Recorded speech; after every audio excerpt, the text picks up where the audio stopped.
son kalide obong nang malong posinang pangwekran ogang hon nipan aprang ason kalide obong nang malong posinang pangwekran ogang hon nipanทางที่นี้เนี่ยก็เพียบพอในทางไปกลางทางการหอในสางอับรางอาสนกะลีเดอบองนางมาลองโอสินางพังเวกรังโอกางหอนนิพพาน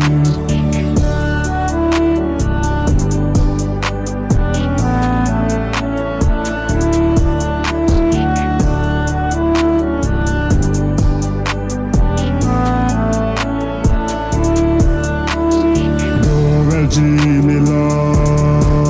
งลานังลำจากเกดวัน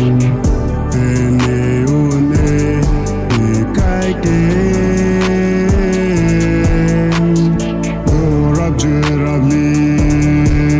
สอนสิลีเซงเจ็บกะรองจารนำจีจูมีเสียงกันสา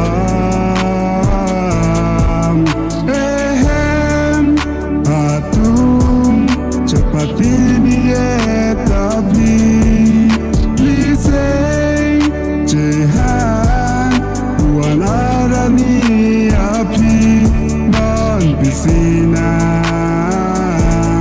ni jelarna bong la neka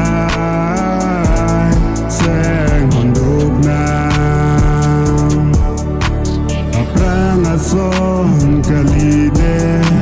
obong nang malong posinang pangwekran ogang hon nipan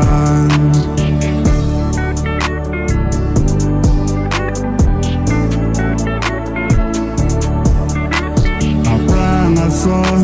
ในกายลองเสียงกระร้องเป็นวังทุทาในกายเกนางผ่านสีเสียงจึงสังดีน้องโมเจราเว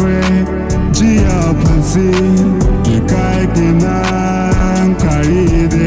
โอนินางจ้องห้องจีเดบอกมุนที่ปาเม